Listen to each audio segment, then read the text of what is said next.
वेळ पवित्र आहे, यावेळेला तू ही चूक करू नकोस. पण तिनं ऐकलं नाही. राक्षसी वृत्तीला तिनं समाधान केला. काश्यप ऋषींनी त्यानंतर तिला शाप देऊन टाकला, तू हे कृत्य केलं म्हणून तुझ्या पोटी 2 राक्षस जन्माला येतील. आणि त्यातलाच हिरण्याक्ष आहे. तर हा हिरण्याक्ष जो आहे तो ज्या वेळेला जन्माला आला तो अतिशय क्रूर आणि विचित्र विचारांचा होता. त्यानं आधीपासूनच या पृथ्वीवरती एवढा उच्छाद मांडलेला होता.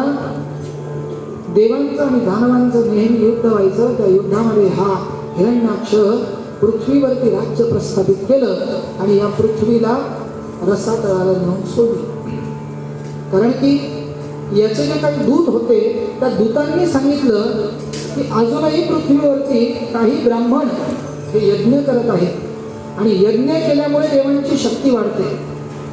आपण हा नर्मदा याग जो आहे ना ते करण्यामागचं कारणही तेच आहे की देवतांची शक्ती वाढावी, सात्विकता निर्माण व्हावी, सकारात्मक ऊर्जा निर्माण व्हावी. यज्ञ केले जातात तर काही ब्राह्मण लपून छपून यज्ञ करत आहेत हे जेव्हा हिरण्याक्षाला कळलं त्यानं ती पृथ्वी घेतली आणि पाण्यामध्ये बुडवली, म्हणजे रसातळाला नेली.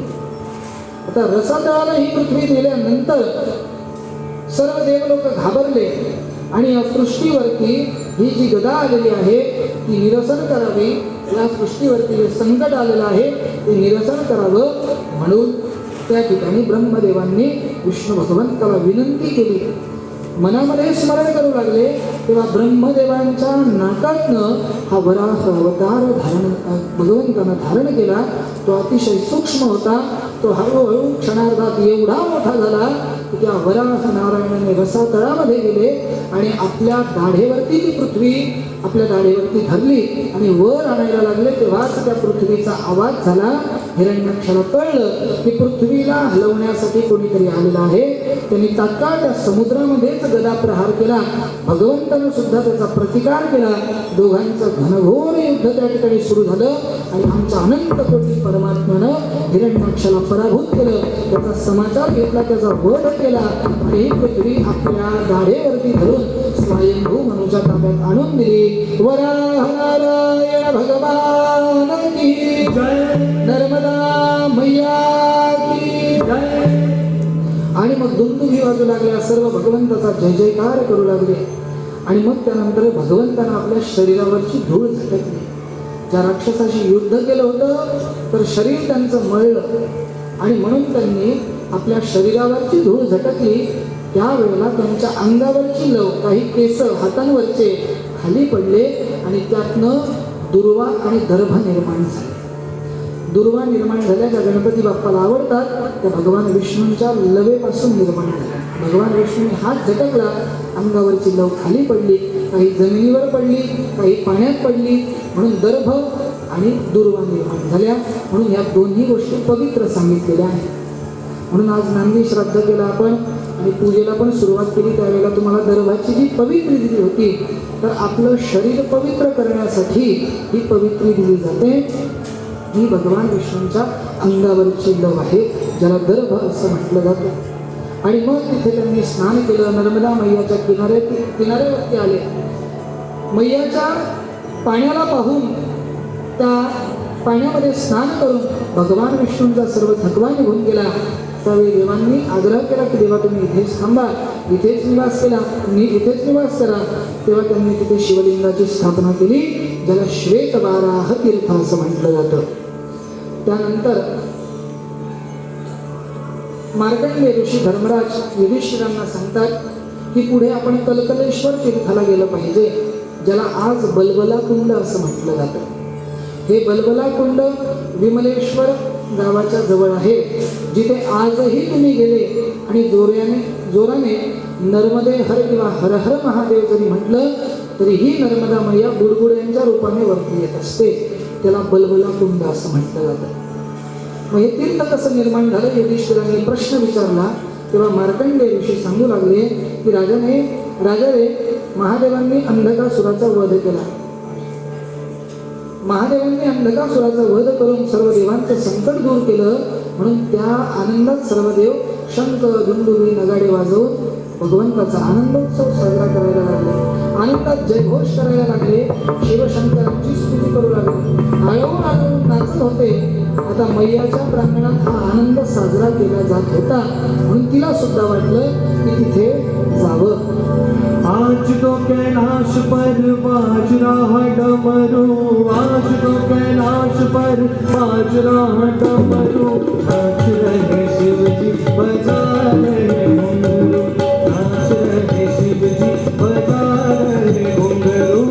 आज तो कैलाश पर बाज रहा डमरू, आज तो कैलाश पर बाज रहा डमरू, नाच रहे शिव जी बजा रहे घुंघरू, नाच रहे शिव जी बजा रहे घुंघरू.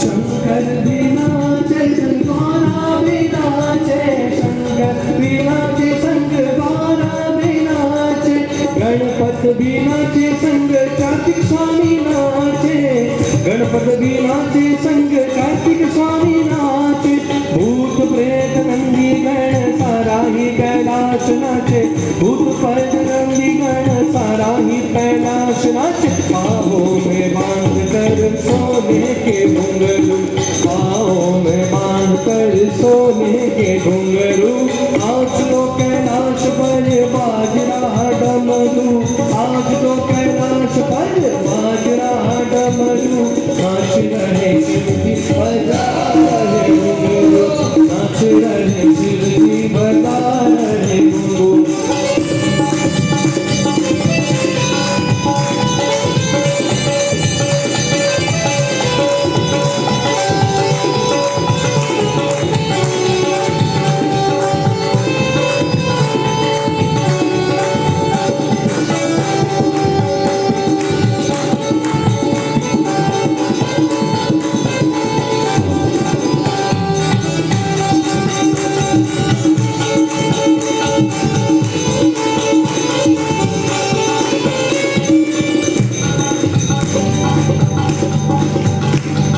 ब्रह्मा जी आए संग सावित्री बिराए, ब्रह्मा जी आए संग सावित्री बिराए, विष्णु जी आए संग लक्ष्मी जी को लाए, विष्णु जी आए संग लक्ष्मी जी को लाए, वीणा बजाते हुए नारद जी आए, वीणा बजाते हुए नारद जी भी आए.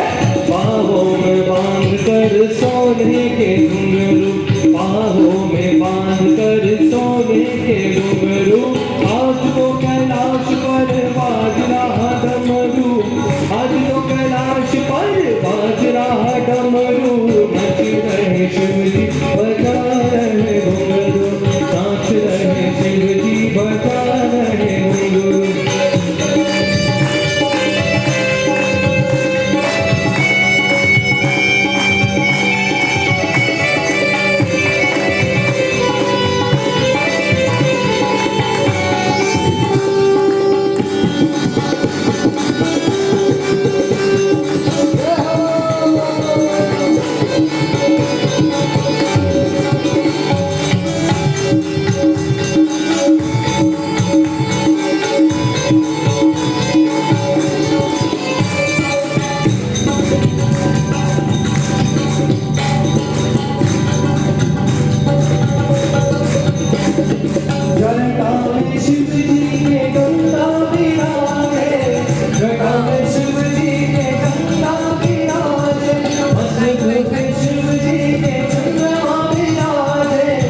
तो कैलाश पर बाजराज मधु नाच रहे शिवजी बजा रहे घुंघरू नाच रहे शिवजी बजा रहे घुंघरू नमः शिवाय नमः शिवाय हर हर भोले नमः शिवाय ओम नमः शिवाय ओम नमः शिवाय हर हर भोले नमः शिवाय ओम नमः शिवाय ओम नमः शिवाय हर हर भोले नमः शिवाय ओम नमः शिवाय ओम नमः शिवाय हर हर भोले नमः शिवाय उमापति महादेव की जय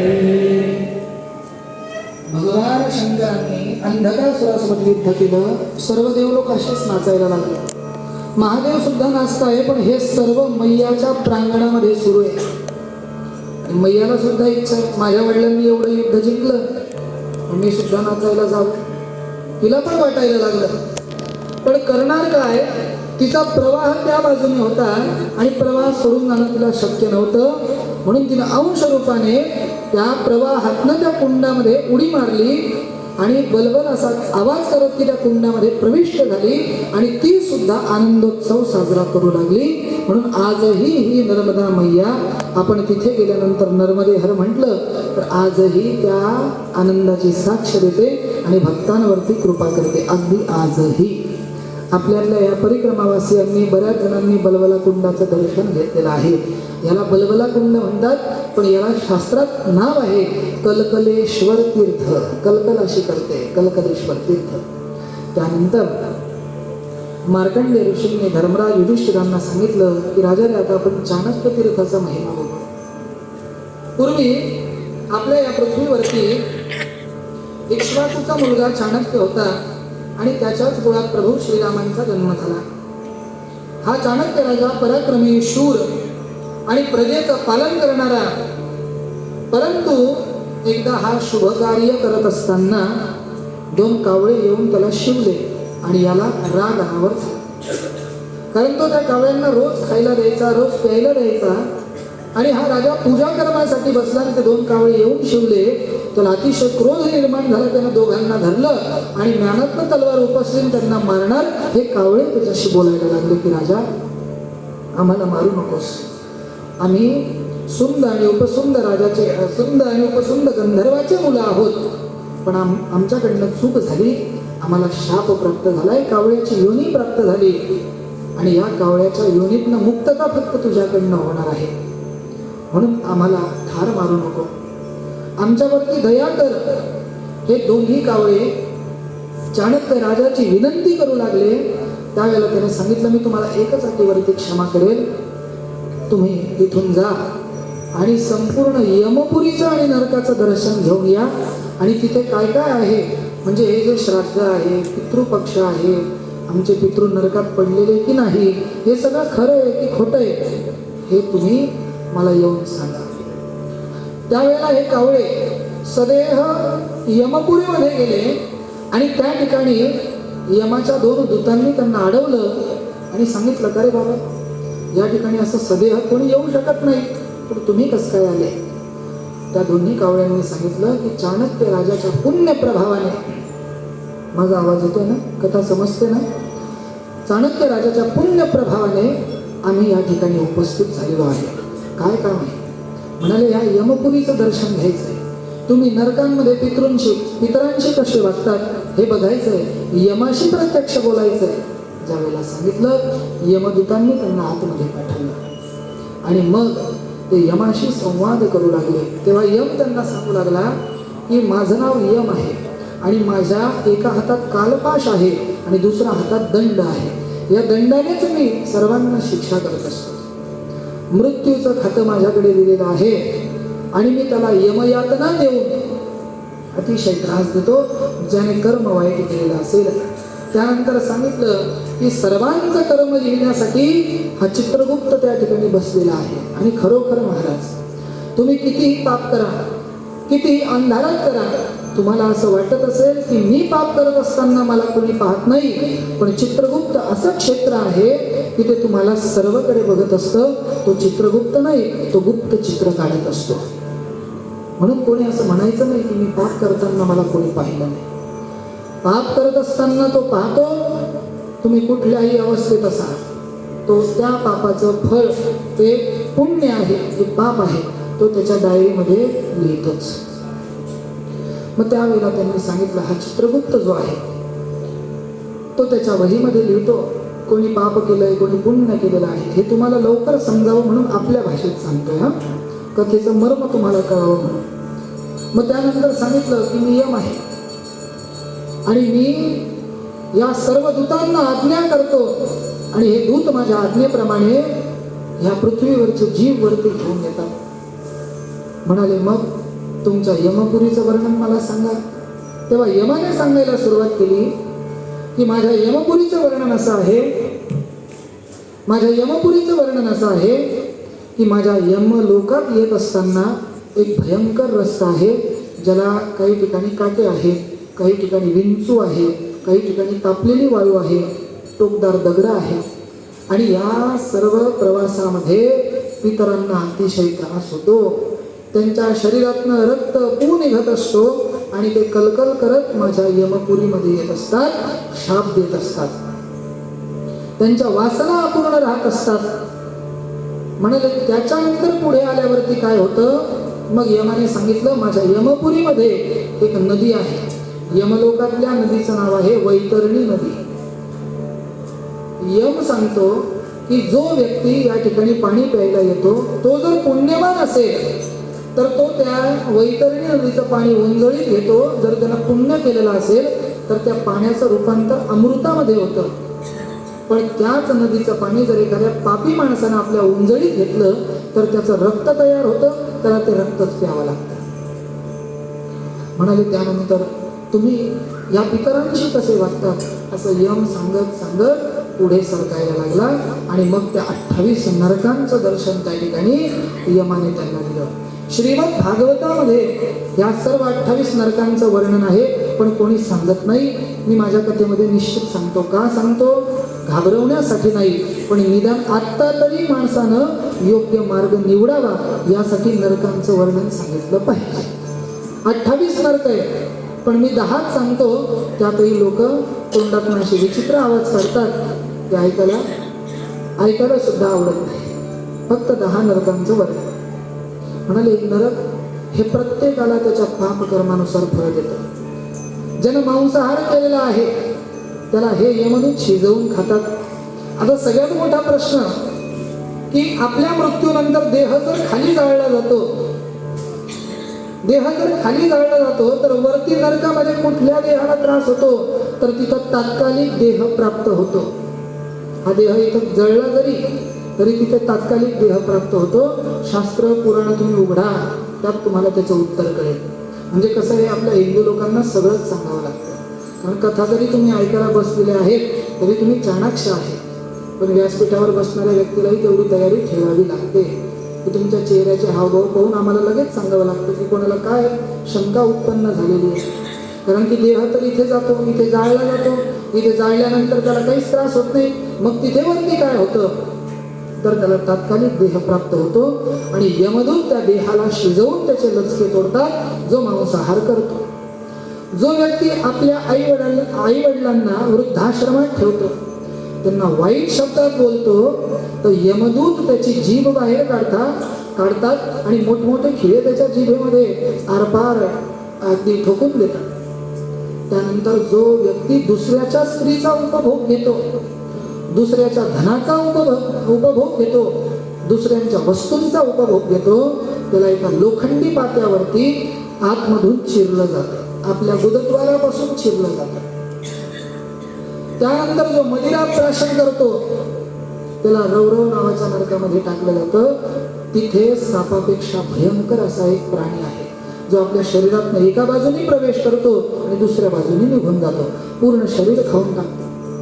त्यानंतर जे लोक निरपराध लोकांना त्रास देतात, मुखाने चांगले शब्द बोलत नाही, कायम एकमेकांविषयी द्वेष ठेवतात, यमदूत त्यांना चाबकाचे फटके मारतात आणि त्यावेळेला ते पळत असताना तिथे झाडं असतात, त्या झाडांना लोखंडी पाते आहे, ते लोखंडी पाते ज्या वेळेला शरीराला लागतात त्यावेळेला ते चिरलं जातं आणि आपल्या पितरांना अतिशय त्रास होतो. जो कोणी व्यक्ती डोळ्यांनी वाईट गोष्टी पाहतो, कोणाचा द्वेष करायचा असेल तर नजरेने खाणाखुणा करतो, तर त्याचे डोळे हे यमदूत फोडून टाकतात. जो धर्माची निंदा करतो, जो गो निंदा करतो, ब्राह्मणांची, संतांची, वेदांची निंदा करतो, गुरूंची निंदा करतो, त्याला ऊसाच्या चरख्यात जसं ऊस टाकला जातो तसं एका बाजूने टाकलं जातं आणि दुसऱ्या बाजूने काढलं जातं. हे जेव्हा त्या कावळ्यांनी पाहिलं, कावळ्यांच्या डोळ्यात पाणी आलं. त्यावेळेला त्या कावळ्यांनी यमाला प्रश्न विचारला. ते पितर एवढे कलकल करत होते की आम्हाला इथून मुक्त करा, आम्हाला इथून मुक्त करा. त्यावेळेला कावळ्यांनी विचारलं हे असे का पडले?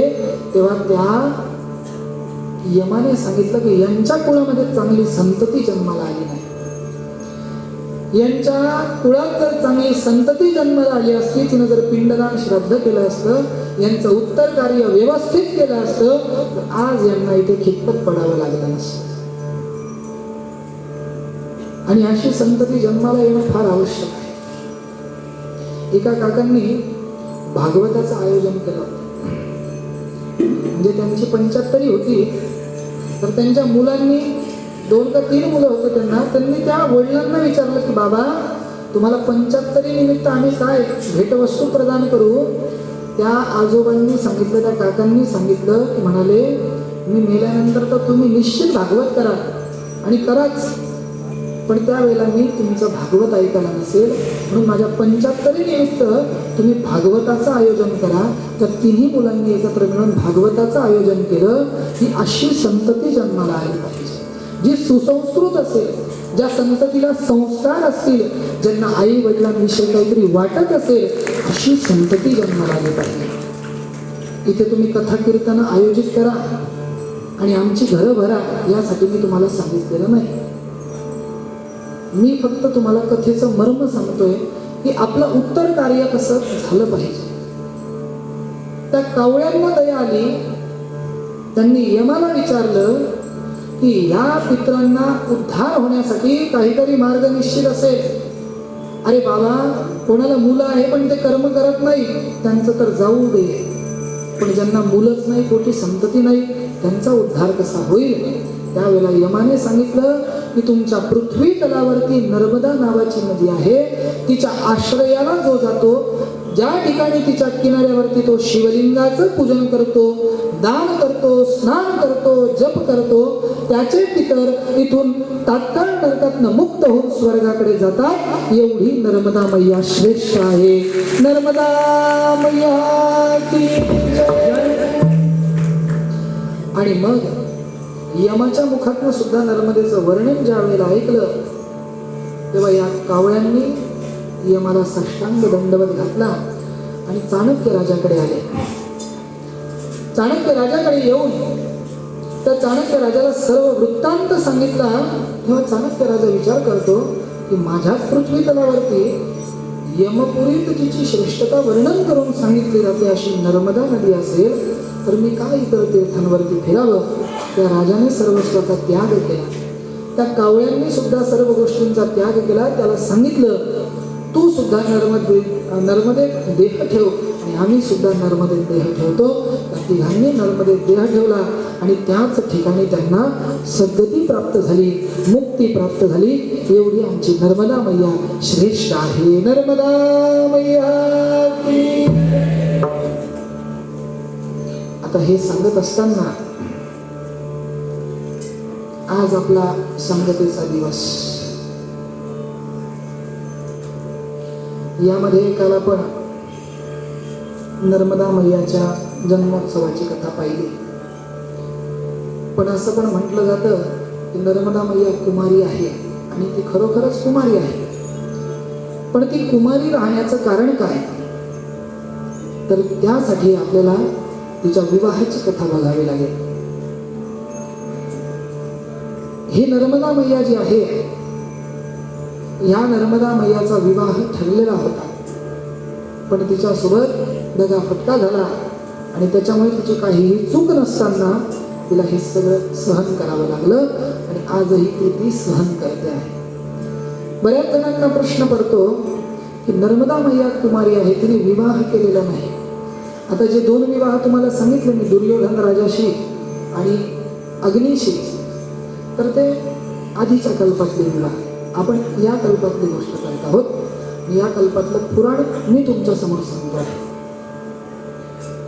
तर इथे येते आता नर्मदा मैयाच्या विवाहाची कथा. विंध्याचलाचा राजा मेकल आणि याची कन्या मैया नर्मदा ही उपवर झालेली आहे. आणि तिकडे शोणभद्र राजाचा मुलगा, शोणभद्र हा सोनमुडा राजाचा मुलगा होता. सोनमुडा राजाचा मुलगा शोणभद्र आणि मेकल राजाची कन्या मैया नर्मदा दोन्ही उपवर झालेले होते. आता जशी भीष्मक राजाला चिंता लागली तशी मेकल राजाला सुद्धा चिंता लागली. तिचा विवाह आपण केला पाहिजे, ही उपवर झालेली आहे, म्हणून तिच्या स्वयंवराची तयारी सुरू केली. आणि त्या ठिकाणी या मेकल राजाने घोषणा करून टाकली की जो कोणी गुलबकावलीचं फूल घेऊन येईल त्याच्या गळ्यामध्ये ही नर्मदा माळ घालेल आणि तिचा त्याच्याशी विवाह होईल. आता या ठिकाणी हा जो शोणभद्र आहे याने नर्मदा मैयाला पाहिलेलं होतं. शोणभद्र हा नद आहे. नदीच्या पुरुष रूपाला नद म्हटलं जातं आणि नदी म्हणजे स्त्री रूप. तर हा शोणभद्र नद हा वाहत असताना हा पुरुषाच्या रूपात फिरायचा त्या मेकल पर्वतावरती आणि ही नर्मदा मैया सुद्धा स्त्री रूपामध्ये त्या अमरकंटक म्हणजे मेकल शिखरावरती फिरायची. दोघांनी फिरत असताना ह्या शोणभद्राने नर्मदा मैयाला बघितलं होतं आणि त्याला ती फार आवडली. त्याने मनोमन विचार केला की विवाह करायचा तर हिच्याशीच करायचा. आणि इकडे नर्मदा मैयाने सुद्धा शोणभद्राला बघितलं होतं. कसं तर हा शोणभद्र फिरत असताना त्याला स्वतःचं रूप पाहण्याची इच्छा झाली, म्हणून त्याने नर्मदा मैयाच्या जलामध्ये आपलं प्रतिबिंब पाहिलं आणि त्याच वेळेला नर्मदा मैयाने त्याच्याकडे पाहिलं. दोघांची नजरानजर झाली एकाच वेळेला आणि एकाच याच्यात पसंती झाली. पण नंतर त्यांनी कधी एकमेकांना पाहिलं नाही. पण मैयाला पण वाटायचं तोच माझा पती व्हावा आणि त्यालाही वाटायचं ती माझी पत्नी व्हावी. मग त्याने विचार केला. त्याच्या कानावरती ही गोष्ट पडली की मेकल राजाने स्वयंवर आयोजित केलेला आहे की जो कोणी गुलबकावलीचं फूल घेऊन येईल तर त्याला ही नर्मदा माळ अर्पण करेल आणि त्याच्याशी विवाह करेल. म्हणून हा राजकुमार शोणभद्र गुलबकावलीच्या फुलाच्या शोधामध्ये निघाला आणि बरेच दिवस फार घनघोर अशा अरण्यामध्ये गेला तरी सुद्धा त्याला फूल काही प्राप्त झालं नाही. त्या फुलाच्या शोधामध्ये तो फिरत होता. इकडे नर्मदा मैया वाट बघते. तिला सुद्धा असं वाटलं की तो येईल आणि तो माझ्याशी विवाह करेल. तिची भावना वेगळी झाली. तिच्या मनामध्ये चिंता वाटू लागली की तो कधी येईल कधी येईल. त्यावेळेला तिची एक मैत्रीण आहे जिचं नाव आहे जुहिला. त्या जुहिलेनं त्या नर्मदा मैयाकडे पाहिलं आणि तिनं तिचा भाव ओळखला. आता वास्तविक नर्मदा मैया ही मेकल राजाची कन्या असल्या कारणाने तिचं फार नाव निघायचं आणि जुहीला एक दासी होती म्हणून तिला जरा कनिष्ठ दर्जा प्राप्त झालेला होता. म्हणजे तिच्या मनामध्ये थोडं द्वेष निर्माण झालेला होता. तेव्हा जुहिलेनं सांगितलं कसली चिंता करतेस. मैया म्हणते की तो जो शोणभद्र आहे तो गुलबकावलीचं फूल घेण्यासाठी गेलेला आहे, तो आला कसा नाही. मी त्याची वाट बघते. वाट पाहून पाहून तिचे डोळे शिंदले. शेवटी जुहिलेनं सांगितलं की मी तुझं एक कार्य करते, तो कुठे त्याचा शोध मी घे. मग त्यावेळेला जुहिलेने सांगितलं की तो मला ओळखेल कसा. आता त्यावेळी काही असं आजच्या सारखं नव्हतं की आठवण आली की करा व्हिडिओ कॉल. त्यावेळेला त्यांनी एकमेकांना फक्त एकदाच बघितलेलं होतं. दोघांचे खूण एकमेकांना पटण्यासाठी या नर्मदा मैयानं जुहिलेला आपले वस्त्र आणि शरीरावरची आभूषणं अलंकार दागदागिने दिले आणि जुहिलेला सांगितलं तू जा आणि बघ तो कुठे कशा अवस्थेत आहे. तिला त्याच्यावरती प्रेम निर्माण झालेलं होतं आणि नेमकं कर्मधर्म संयोगानं ही जुहीला ह्या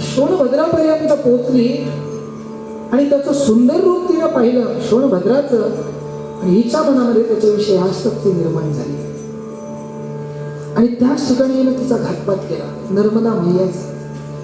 शोणभद्राने तिला विचारलं तू कोण? तिनं सांगून टाकलं मीच नर्मदा आहे. जुहिलेने सांगितलं मी नर्मदा आहे. आणि त्याच वेळेला या शोणभद्राने तिला मिठी मारली आणि दोघांचा प्रेम परिहास त्या ठिकाणी सुरू झाला. नर्मदा मैया इकडे विचार करते की अरे ही केव्हाची गेली अजून आली कशी नाही?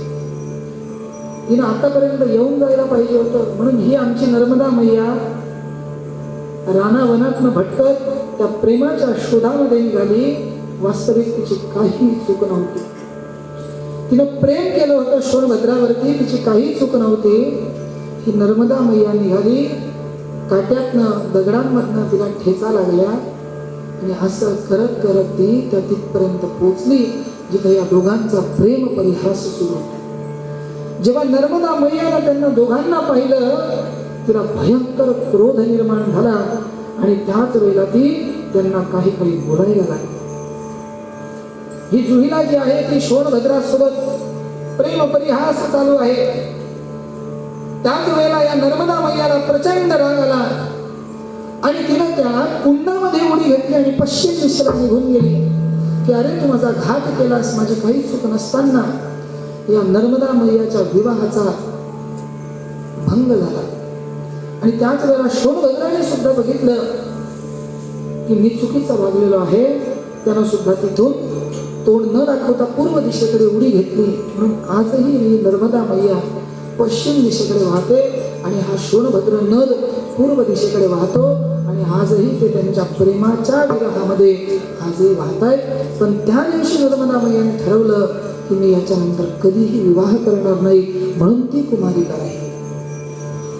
त्यानंतर मेघल राजा तिला समजवायला गेला, आपल्या कन्येला समजवायला गेला की मला तुझं कन्यादान करण्याची इच्छा होती, परंतु अशी अघटित घटना घडली. त्यावेळेला नर्मदा मैया बोलायला लागली, तुमच्यावर तरी काय राग करू, तुम्ही सुद्धा माझ्याशी खोटं बोललेलं आहे. मी तुमची कन्या नाही, मी शिवकन्या आहे आणि हे सत्य तुम्ही माझ्यापासून लपवलं म्हणजे तुम्ही सुद्धा माझा घात केला. जो बाप कन्यादान करणार आहे त्या बापाला ही नर्मदा मैया म्हणते की तुम्ही सुद्धा घात केला. का तर तिची चूकच नव्हती. कारण की लक्षात घ्या, ज्या वेळेला मुलीचं कन्यादान होतं त्यावेळेला आई वडिलांसाठी फार विचित्र प्रसंग असतो.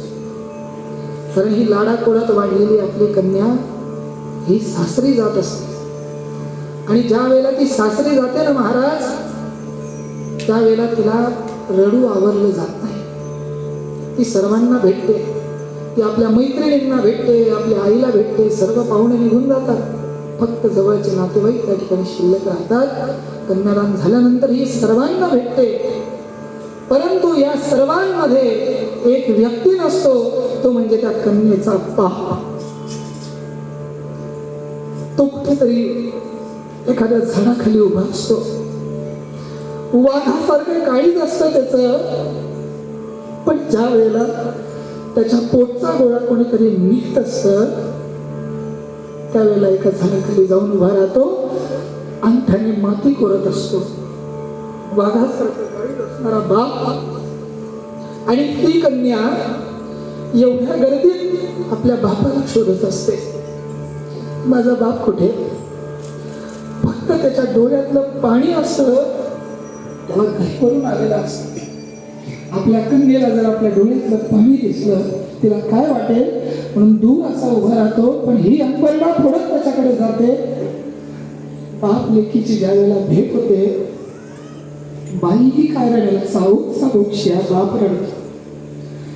म्हणजे कुठला दुश्मनाचा असा प्रसंग यायला नको तेवढा आई बापावरती आपली कन्या सोडून जाताना येत असतो. तेव्हा तो तिला मिठी मारतो आणि उपसा बोक्षी रडतो. तिला एवढंच सांगतो सुखाने राह. तिला एवढंच सांगतो की सर्व जगाला जिंक, पण ज्या दिवशी घरात भांडण होईल ना त्या दिवशी स्वतः हार मान. तू जग जिंकशील किंवा संसार जिंकशील हे सांगणारा फक्त बाप असतो. तू सर्वांची जिंकण्याचा प्रयत्न कर, पण संसार चांगला करायचा असेल तर घरामध्ये हार मान. तुझा संसार निश्चित चांगला झाल्याशिवाय राहणार नाही. आणि अशी ही नर्मदा मैया त्या ठिकाणी डोळ्यात पाणी आणून सांगते आपल्या पित्याला, मेकल राजाला, की तुम्ही सुद्धा माझा घात केला. मेकल राजा सांगतो, माझीही काही चूक नाही. अगं, माझ्या पोटीही काही नव्हती म्हणून तुझ्याशी खोटं बोलावं लागलं. ज्या दिवशी तुला कळलं असतं की तू शिवकन्या आहेस, देवलोकात निघून गेली असतीस आणि तुझं बालपण, तुझा अवखळपणा मला कधीच अनुभवायला मिळाला नसता.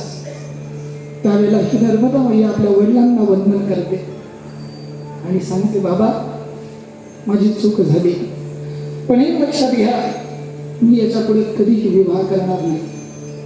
तिनं फक्त आई होण्याचं स्वप्न बघितलं की आता मी कधी विवाह करणार नाही.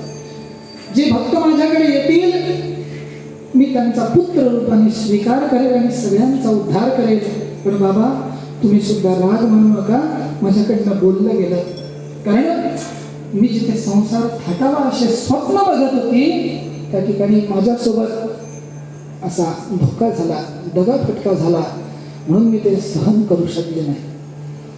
म्हणून आजही ही नर्मदा मैया ह्या प्रेमविरहामध्ये पश्चिम दिशेकडे वाहते आणि तिच्या लग्नाची, तिच्या विवाहाची साक्ष आजही अमरकंटक नावाच्या पर्वतामध्ये दगड देत असतात, जे नगाड्याच्या आकाराचे आहेत. दुर्गा नदीच्या जवळ हे नगाड्याच्या आकाराचे जे दगड आहेत ते आजही तुम्हाला पाहायला मिळतात. आणि खरोखर ती जशी त्यावेळेला मेकल पर्वतातून निघून गेली ना, तशी आजही माझी मैया आपल्या चिंचवडला सोडून सुद्धा निघून गेली. 5 दिवसांपासून जी आपल्यावरती कृपा करते, जी सर्वांना आपल्या कुशीत घेते आणि सर्व भक्त तिच्या प्रेमामध्ये रममाण झालेले होते, ती नर्मदा मैया आज तुम्हाला आम्हाला सोडून सुद्धा अमरकंटक नावाच्या क्षेत्रामध्ये निघून गेली. कारण हे सर्व आनंदात सुरू असताना कुठेतरी मिठाचा खडा पडतो. परंतु मला क्षमा करा, मी एवढं तुम्हाला पुराण सांगून सुद्धा 10% सुद्धा पुराण सांगू शकलो नाही. कारण त्या मैयाची महती माझ्याकडनं कधीच पूर्ण होणार नाही.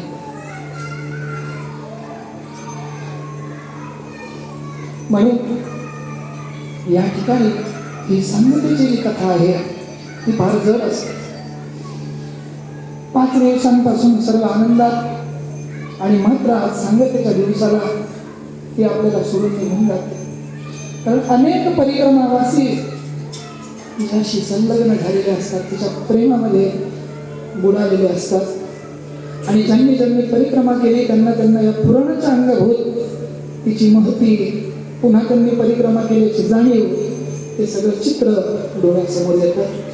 म्हणून या नर्मदा मैयाला मी विनंती करतो की आई, या पुराणांमध्ये सांगत असताना, या श्रोत्यांकडनं ऐकत असताना काही चूक झाली असेल तर तू आमची आई आहे आणि तू तुझ्या या लेकराला खुशीत घे, हीच आपण त्या नर्मदा मैयाला विनंती करू. आणि या सांगतेच्या दिवसाला या पुराणाची आपण याच ठिकाणी सांगता करू. जे भक्त श्रद्धायुक्त अंतःकरणाने नर्मदा मैयाच्या कथांचं श्रवण करतात त्यांच्या सकल पापांचा नाश होऊन पुण्याची प्राप्ती होते. यदक्षरपद भ्रष्टं मात्रा हीनं च यत् भवेत् तत्सर्वं क्षम्यतां देवी प्रसीद परमेश्वरी, प्रसीद परमेश्वरी, प्रसीद परमेश्वरी. नर्मदा मैया की, उमापती महादेव की. सर्वांनी डोळे बंद करायचे आणि नर्मदा मैयाचं स्वरूप आपल्या डोळ्यासमोर आठवायचं आणि काही चूक झाली असेल तर तिची क्षमा मागायची.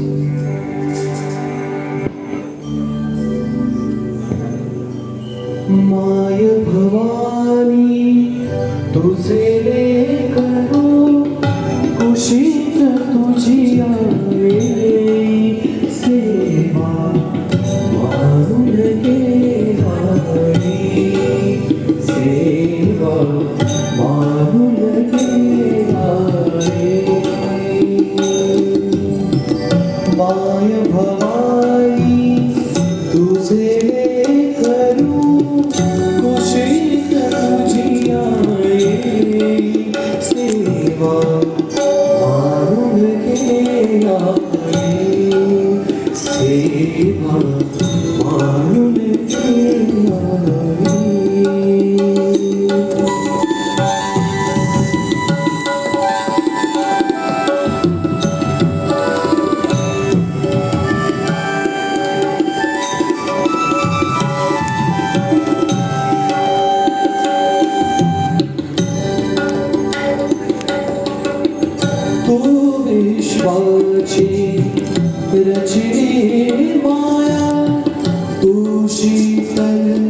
छायेची काया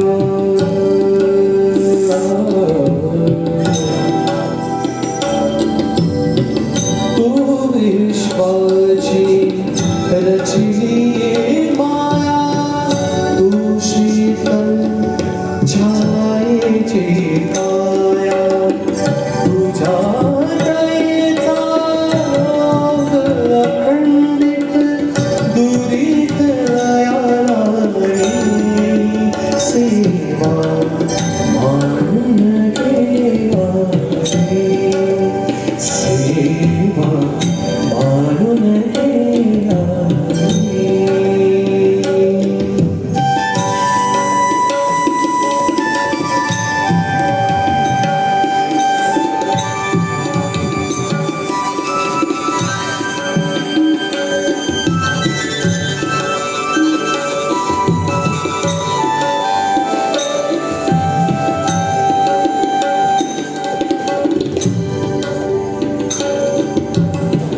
तूच दिलेली मंजुळवाणी डोळ्यामधले निर्मळ पाणी तूच दिलेली मंजुळवाणी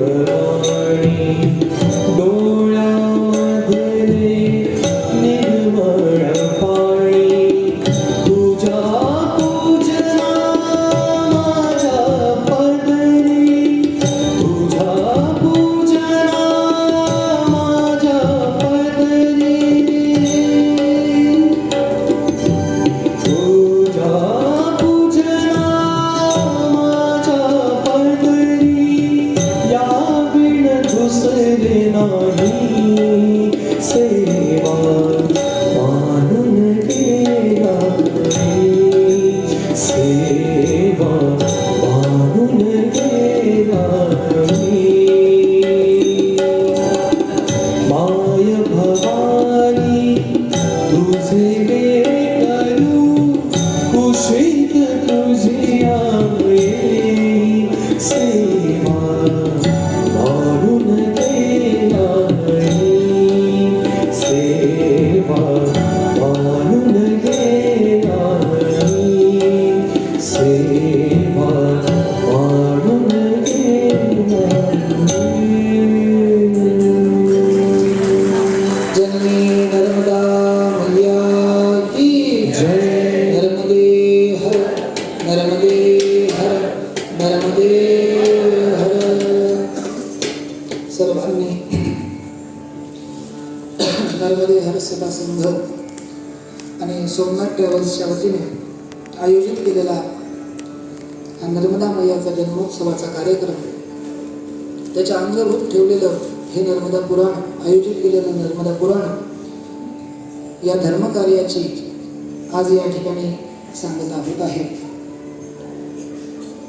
मी माझ्याबद्दल थोडासा परिचय देतो.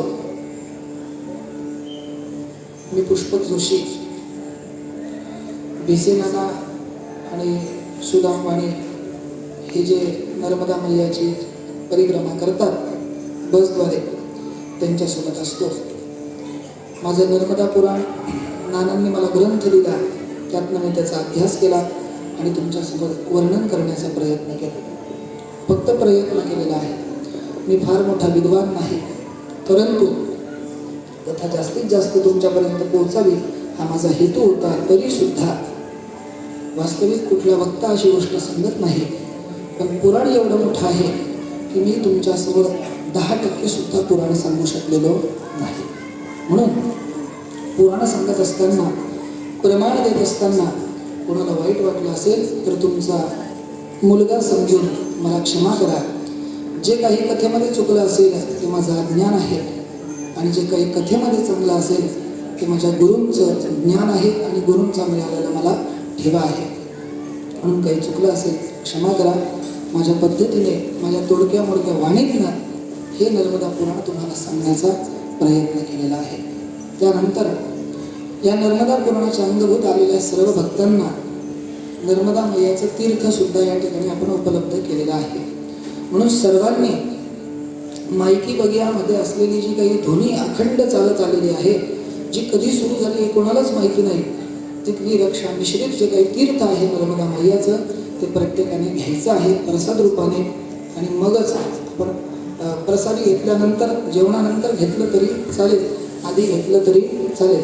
आणि कोणाला ग्रंथाचं दर्शन घ्यायला यायचं असेल तर त्यांनी निश्चित येऊ शकतात. त्याचबरोबर तुम्ही जे धर्मकार्य करत आहेत यामध्ये तुम्हाला जर खरोखर पुन्हा एकदा विनंती करतो, परिक्रमावासियांची जर सेवा करण्याची इच्छा असेल तर तुम्ही नर्मदे हर सेवा संघाचा जो आश्रम आहे, जो नानांनी आणि सुदाम भाऊंनी आणि त्यांच्या सहकार्यांनी उभा केलेला आहे, त्याच्यामध्ये आपण आर्थिक मदत करून धर्मकार्यामध्ये सहभाग घ्यावा, जेणेकरून आपल्या परिक्रमावासियांना सर्वात जास्तीत जास्त लाभ होईल.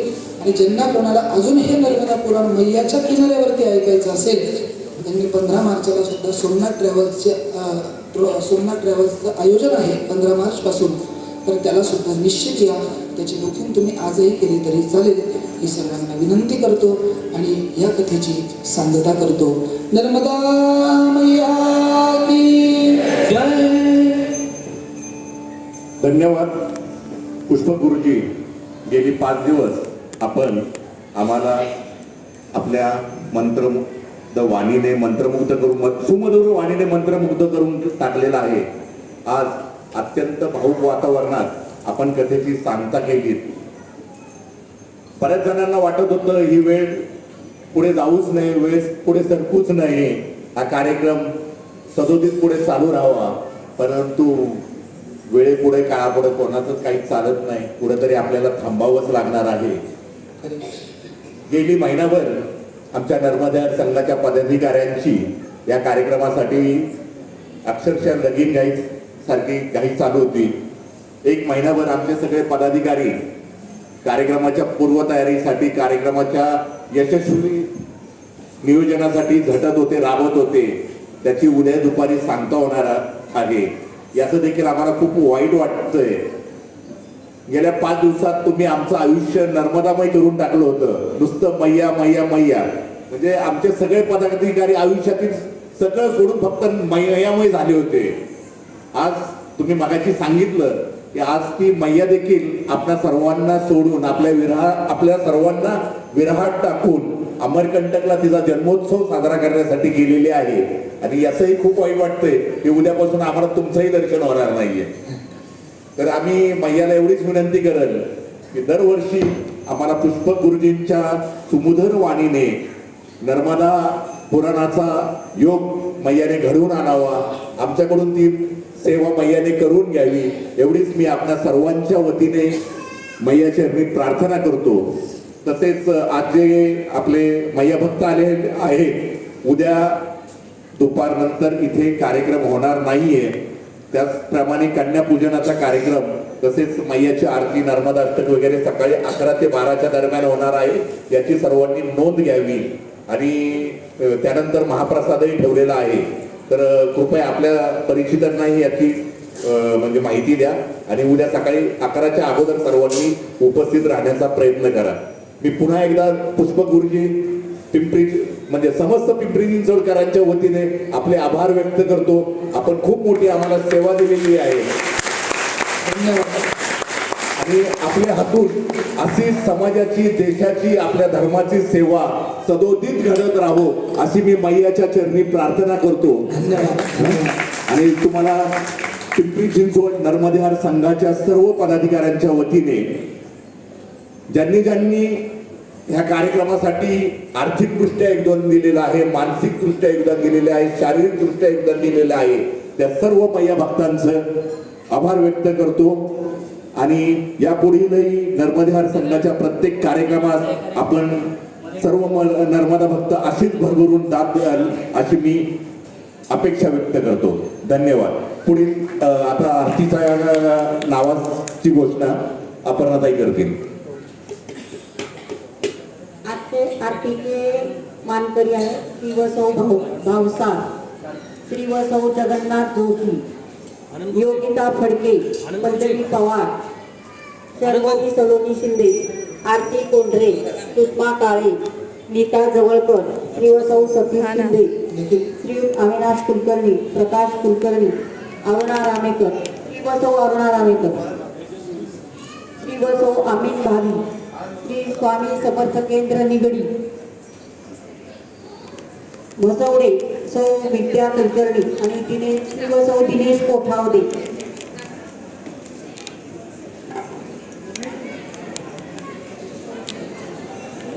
दादा दादा हे सगळं युट्यूब दुपारी वरती 11 उपलब्ध नंतर आहे. कन्यापूजन होणार आहे. तुमचं सांगा.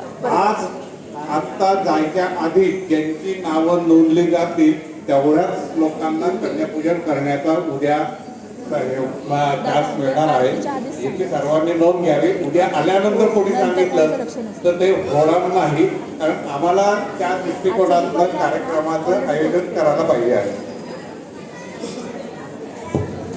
ही संपूर्ण कथा जी मोबाईलमध्ये रेकॉर्ड करण्यात आलेली आहे ती यूट्यूब या ॲपवर नर्मदा संघ पिंपरी चिंचवड या चॅनलवर अपलोड करण्यात आलेली आहे. कृपया सर्वांनी या गोष्टीची नोंद घ्यावी.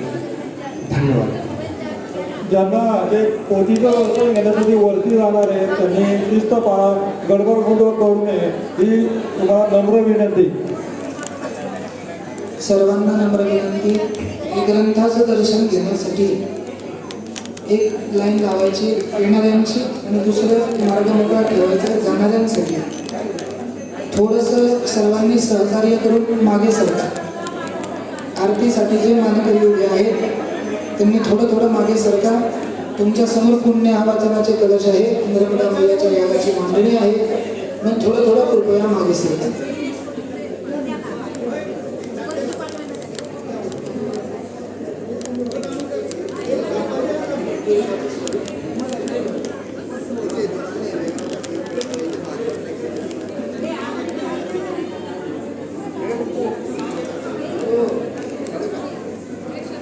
अरे थांब एकच मिनटं काकू.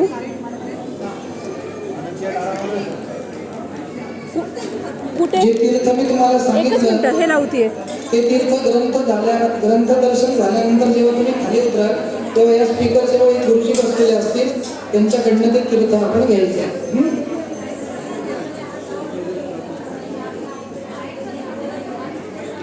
या ठिकाणी आपण नर्मदा मैयाचा याग प्रारंभ केला होता. त्याच्या अंगभूत आपण इकडे लक्ष द्या सर्वांनी. त्याच्या अंगभूत आपण दीपोत्सव सुद्धा साजरा केलेला आहे. आरती झाल्यानंतर थोडा वेळ आपण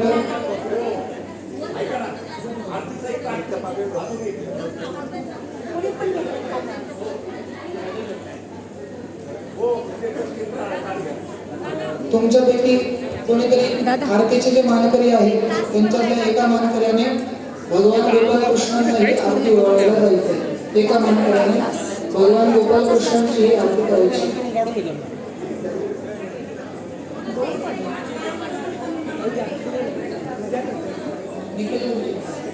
एका मानकऱ्याला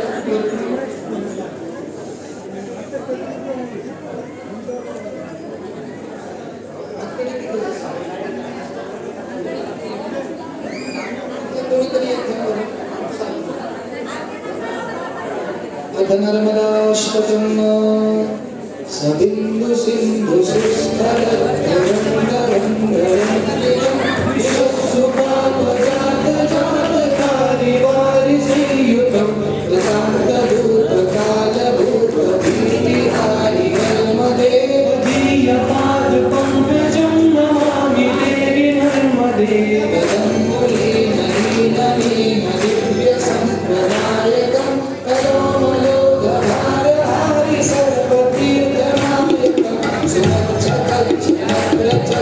चक्र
संपूर्ण कृपया आयोजकांना विनंती आहे त्यांनी जरा लाईट बंद करावे कारण या दीपोत्सवाचा आपल्याला आनंद घेता येईल.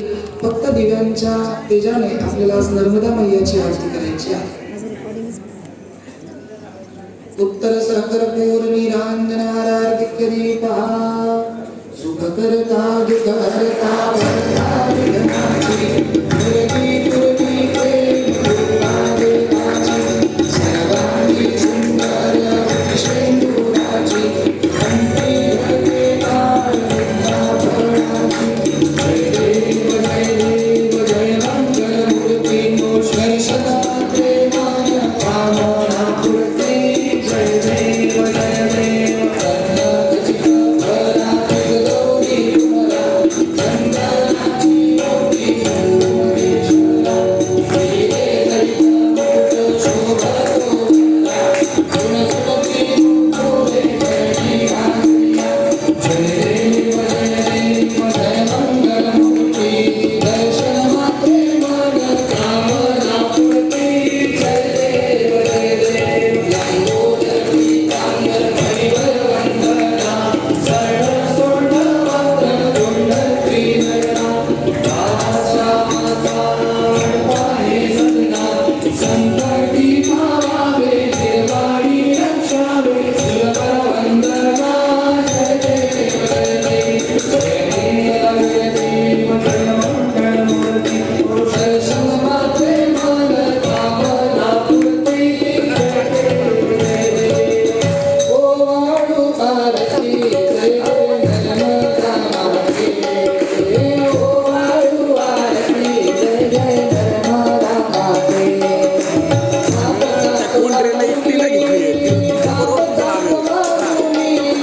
देवी सौख्याते मुला देवी सौख्याते आरती ओ वाळू जय नर्मदा माते. आरती ओ वाळू जय नर्मदा माते. शिवशंभूच्या वाणी चंद्राची उत्पत्ती. शिवशंभूच्या वाणी चंद्राची उत्पत्ती. श्यामल कोमल शीतल कनकांती. दिव्य तेजन श्यामल कोमल शीतल कनकांती. रूपकुमारी तव देखिया सुरनर मुनिराजी. रूपकुमारी तव देखिया सुरनर मुनिराजी. या रूपाची बघणा माझे मन हे आतुरते माझे मन हे आतुरते. ओ वाळू आरती जय नर्मदा माते. ओ वाळू आरती जय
आजपर्यंत सर्वांची पातक नष्ट हो ही नर्मदा मैयाच्या चरणी प्रार्थना करतो. आता या ठिकाणी कुणीही घाई गडबड न करता ग्रंथाचं दर्शन घ्यायचं आहे. आयोजकांनी जरा लाईट लावून दिले. या दीपोत्सवाचं दर्शन इतरांना पण घेऊ द्यायला पाहिजे होतं अशी इच्छा होती. पण असो, कोणीही त्या मांडणीजवळ जास्त गडबड करू नका. इकडून सरळ या आणि दुसरा मार्ग मोकळा ठेवा. बघा, तुम्ही पुण्याचे लोक आहेत, दुसऱ्यांना सूचना देण्याची वेळ माझ्यावरती यायला नको, एवढी कृपा करा. नर्मदे नर्मदे नर्मदे. हा उत्साह पुढच्या वर्षापर्यंत असाच असला पाहिजे. धन्यवाद पुष्पक गुरुजी.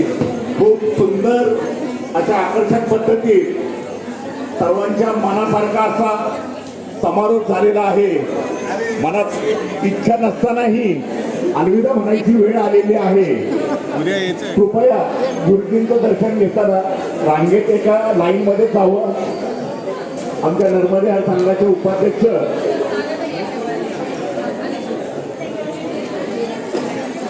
श्री विठ्ठल लोहार यांनी नर्मदा जल आणलेला आहे, त्याचा लाभ सर्व नर्मदा भक्तांनी घ्यावा अशी मी विनंती करतो. आणि उद्या सकाळी नर्मदा मैयाच्या जन्म सोहळ्याचा कार्यक्रमात सर्वांनी सहभागी व्हावं अशी मी आपल्या सर्वांना विनंती करतो. सर्वांनी तीर्थ पण घ्यायचं आहे. तर गुरुजी आता खाली येतात. या ठिकाणी नर्मदा भक्त रवी शेळके यांनी चोबादोशी यांचं मराठी नर्मदा पुराण हे पुस्तक सवलतीमध्ये इथं उपलब्ध करून दिलेलं आहे. ज्यांना कोणाला नर्मदा पुराण घ्यायचं आहे त्यांनी श्री शेळके दादांशी संपर्क साधावा. ते सवलतीच्या दरात या ठिकाणी नर्मदा पुराण उपलब्ध करून देत आहेत. तसेच नर्मदा जलाचाही सर्वांनी लाभ घ्यावा अशी मी सर्वांना विनंती करतो. आमच्या नर्मदा संघाचे उपाध्यक्ष विठ्ठल लोहार यांनी या ठिकाणी